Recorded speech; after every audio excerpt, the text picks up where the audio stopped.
Okay, stop. We're not loose. That's not what's weird. Machining of the mandrel is complete. So the way this works, feed it in.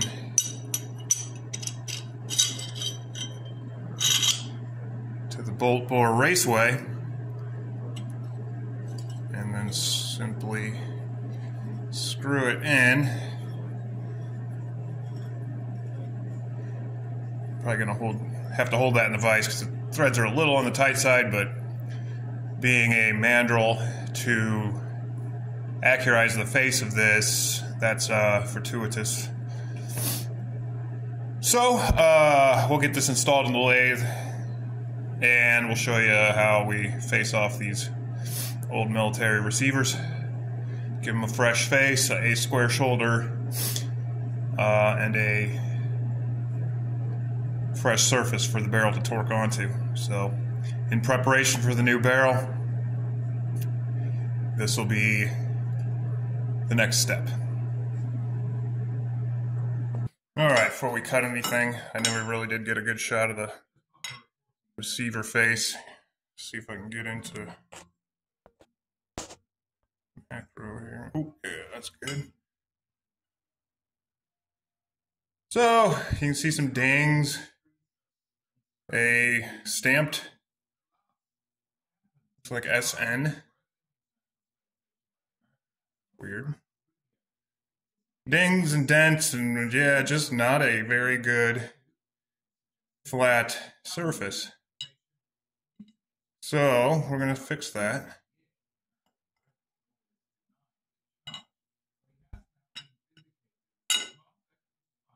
All right, so back out. Simply feed the receiver. Very little play there, just clearance enough to get through there. The other small issue with these old military guns is the front and the back aren't the same. This particular one, the front, I'm talking about the bolt bore raceway inside, the internal diameter, smaller here than it is back here. I was able to get one of my blueprinting or my bolt bore raceway bushings in there back here. 703 fit real nice. But I couldn't get one to fit through here. I've got the high 600s, but those were all too loose, and the low 7s and even 6995 would not fit in there. So that's kind of why you got to do this on a mandrel, as opposed to a blueprinting jig or something like that. But anyway, this was all machined in the same setup, so everything's concentric and square. So we're just going to come in here with a carbide 35-degree profiling tool and just skim the surface there until it's cleaned up. So I basically just have a travel indicator on a magnetic base, and then it's reading the travel of the carriage. So I'll just go 1,000ths at a time. Shouldn't take too much to clean that up before we take the cut. So that's kind of the setup. Live center, holding the back end. Machine threads next to the chuck for rigidity. And yeah, there you go. Okay, so I'm gonna do a few skim passes here, and once that's cleaned up, we'll show you the results. And also just hand feeding this. I'm not going to power feed it. Alright, so let's go in 1,000ths. I just want to check for clearances. Big old recoil up there. Okay. Looks like we're going to be fine. Face in here.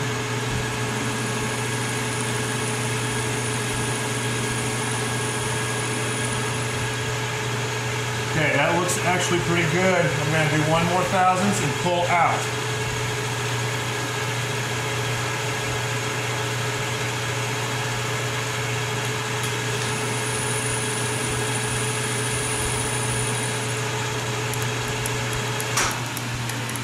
Okay, I think that's all it needs.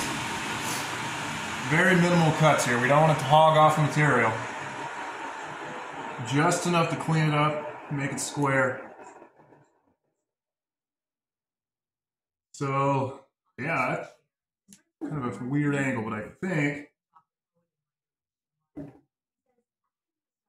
although there is that stamp in there. Yep, all right, there's still stamping in there, so we'll just go one more 1,000ths for a total of 3. There we go.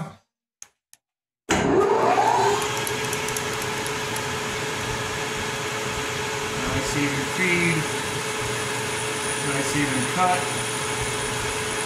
Chips are coming off real nice. And we'll take a 1/2,000th on the way out.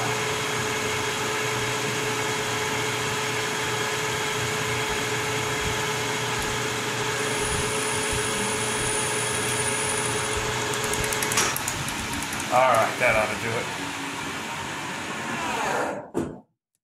Have a look. Beautiful. All right. So that's it. That's all it takes. Have a look here.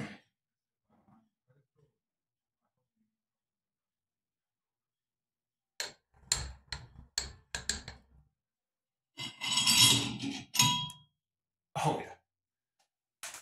So there's a bit of a difference. So brand new surface there. Doesn't get better than that, surface finish wise. Holy cow. All right, so this 1903 is, trying to get this in the camera, sorry. There it is. This 1903 is ready for a barrel. I will do a little bit of lapping in the lugs. The old actions like this have been lapped in pretty much just under normal use. Thousands and thousands of rounds shot through them.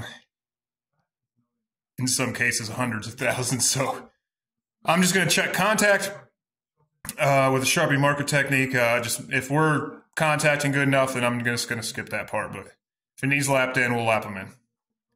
So we'll check that next. All right, I've got the receiver all cleaned up real nice. All the old grease and whatever crap accumulates in these over the years. I checked lug contact with the black Sharpie marker. So I'm not sure if you can see in there. Yeah, so one lug there is nice and shiny. The other lug there is nice and shiny. Internal lugs, that is. And then, really, I don't know if you can see. Yeah, so that's one swipe, black marker. And then I ran the bulletin and just worked it a few times. Definitely almost, I don't know, 90% contact on both. So very minimal lapping. I'm happy with the contact there. So yeah, we're ready to do the barrel. So here I have a Shilen 30 caliber, 1 in 10 twist, number 4 contour, and it's a chromoly barrel, so we'll be able to blue this. I'll blue everything together as one unit after the barrel's installed. That way everything matches and looks good. This is a 28-inch barrel. 28 inches. We'll probably cut an inch off the muzzle whenever we're done with the breech end.